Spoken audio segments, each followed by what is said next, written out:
Open the floodgates of heaven. Let it rain. Let it rain. Open the floodgates of heaven. Let it rain. Let it rain. Open the floodgates of heaven. Let it rain. Let it rain. Open the floodgates of heaven.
bago. Ano? Laging may hamon. At sabi nga doon, prove me. At sabi sa awit, ang mabubuksan ay ang floodgates of heaven. Ibubuhos ng Diyos. Hindi lang pagpapalang pinansyal, hindi lang kagalingan, hindi lang kagalakan, kundi Espiritu. Espiritu ng Diyos ang ating mararanasan sa ating mga buhay. Minsan pa, purihin natin ang Panginoon. Pero, ganun pa man, meron tayong kailangan gawin. How to open your heavens. Meron tayong kailangan gawin. Bukod dun sa 3 miracle keys of seed faith na ating narinig sa susi. Pero hindi magiging madali dahil mayroong pakikipagbaka. Tandaan niyo yan, sabi nga ng Brother Pete, kailangan nating ma-practice how to face troubles. Just like sa buhay ni Haring Josaphat, may nag-alsa. At doon dahil sa mga taong ito, nagkaroon siya ng takot. Nadala siya ng takot. Ngunit, sa kabila ng bagay na ito, alam niyo po ang kanyang ginawa? Hinanap niya ang mukha ng Panginoon. That's the first key for you to open the heavens. You have to seek the Lord, your God. You have to find God with all your heart, with all your mind, with all your strength, and with all your soul. That's the first key. Kung nais mo at nais ko na patuloy nating maranasan itong floodgates na ito na tinuturo ngayon sa buhay ng bawat isa sa atin. Sumunod is obedience. You have to obey. Sabi nga sa awit, di ba? Trust and obey. May struggles, may troubles,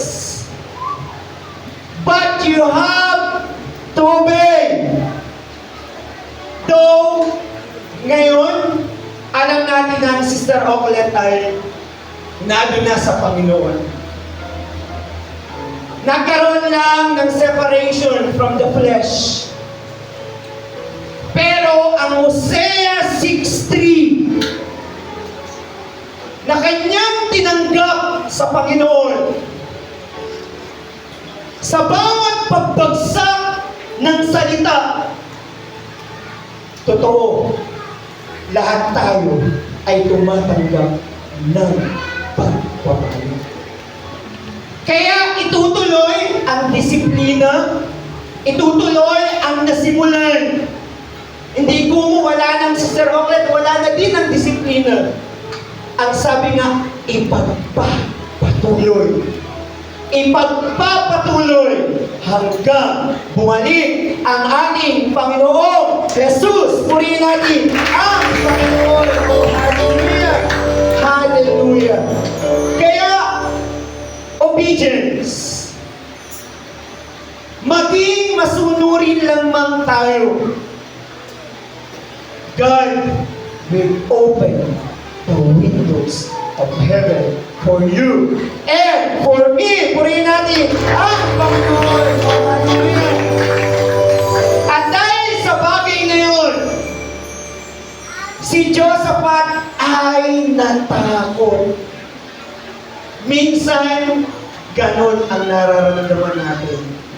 Dahil nasa flesh tayo, hindi natin maiiwasan na tayo ay umangamba. Tayo ay matakot. Pero ito ang sinasabi ng salita ng Diyos sa buhay ng bawat isa sa atin. King Jehoshaphat feared God. Natakot siya sa Panginoon. Hindi sa laksa-laksa niyang kalaban, sa mga tao na kanyang kakarapin. Ito'y naging susi niya. Hinanap niya ang mukha ng Panginoon. Set himself to seek the Lord. Ayan. Kaya in times of our troubles, in times of our needs, in times of our supplication, seek the Lord. Wala tayong ibang gagawin, kundi hanapin natin ng mukhaan ang Panginoon. Pangatlo, he declared a fast. Iyon yung kanyang ginawa para mabuksan ang durawawan ng langit sa kanyang buhay. Kaya mga kapatid, you must put fear aside and you go to God. Wala tayong ibang lalapitan, wala tayong ibang maaasahan, kundi ang Panginoon lamang. Kaya God has the solution to every problem. Wala nang iba. Tanging ang Diyos lamang ang solusyon sa lahat ng iyo at aking problema. Kaya dumating yung salita, sapagkat ang pakikipagbaka ay hindi inyo, kundi sa akin. Minsan, ganyan tayo. Akala natin tayo ang maharap. Tayo, kung may problema, tayo rin ang gagawa ng solusyon. Ngunit ito ang sinasabi ng salita ng Diyos. The battle is not yours. Kanino ito na uukol? Itong pakikipagbakang ito na iyo at aking kinakarap. The battle is the Lord's. Kaya you have to be still. You have to be still in times of your troubles. Because God says in His Word, the battle is not yours. It is mine, says the Lord of hosts. Kaya kapag ang langit, ang kalangitan ay nabuksan para sa iyo, be still. God takes full ownership of your battles. Sagot ka ng Diyos. Kaya nga nung sabi, God cares for you. At kapag sinabi na God cares for you, He will never leave you nor forsake you. Amen? Hindi tayo iiwan ni pababayaan man ng Panginoon. Kaya ito yung magiging kalakasan ng bawat isa sa atin. Though sometimes it's not easy, pero ito yung itinuturo ngayon sa atin. You have to praise the Lord like never before. Praise the Lord. Dahil when you praise the Lord, God will give you direction. Ida-direct ng Diyos ang buhay ng bawat isa sa atin. And when you praise the Lord, God will give you victory. God will give you victory. Bibigyan niya tayo ng pagtatagumpay. Pagtatagumpay na alam natin na hindi buwat sa ating kalakasan, kundi sa Diyos na ating nakilala. Diyos na ating pinaglilingkuran. And when you praise the Lord, God will give you a reward. Amen? God will give you a reward. Brother Jerry, paano kung hindi namin kaya? Ito ang sinasabi ng salita ng Diyos. Praise the Lord. Worship the Lord. Sabi nga ni Ate Corinne, di ba? No worship, no rain. Kaya yun yung ating weapon. Yung ating magiging kalasag at sandata, ang pagpuri at pagsamba. Kaya mga kapatid, ang pakikipagbaka na ngayon ay inyong kinakarap, isurrender natin sa Panginoon. Live it to God. Live it to God. Dahil ang Diyos lamang ang makapagbibigay solusyon, makapagbibigay sa iyo ng tunay na pagtatagumpay. Purihin natin ang Panginoon. Oh, hallelujah! Oh, hallelujah! Kaya let us desire, let us pursue na mabuksan ang durong awan ng langit sa ating mga buhay. Bakit? Yung mga imposible, magiging posible. Tandaan niyo yan.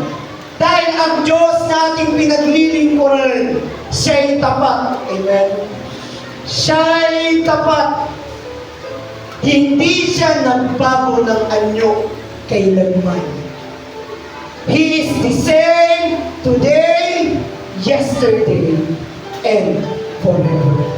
Kung nagawa niya dati, signs, wonders, and miracles, if you will open the windows of heaven, kaya niya rin gawin ang lahat ng himala, tanda, pagpapala, kapapalagan sa iyo at sa aking buhay. Purihin natin ang Panginoon. Hallelujah! Hallelujah! Kaya, whatever it is, once your heavens are open, there is a supernatural intervention from the throne of God. God begins to move on your behalf. Kaya, anong mararanasan natin? Mamamangha na lamang tayo sa gawa ng Diyos na ito sa ating mga buhay. Kaya mga kapatid, ito ang sinasabi ng salita ng Diyos sa buhay ng bawat isa sa atin. Kaya kaya natin, pinupuka lang natin ang ating bibig. Let it rain! Let it rain! May kailangan tayo gawin upang patuloy na buksan ng Diyos ang durumawan ng langit sa ating mga buhay. Purihin natin ang Panginoon. Kaya, nakakahamon. You prove me now herewith. When God will prove Himself. Tingnan nyo, pag sinubukan nyo ang Panginoon, God will prove Himself to you and me. At kapag napatunayan na ng Diyos ang kanyang sarili-sarili, ngayon, patutunayan ka naman ng Panginoon. Patutunayan Panginoon sapagkat marami pang bagay. Ngayon, may naranasan tayo.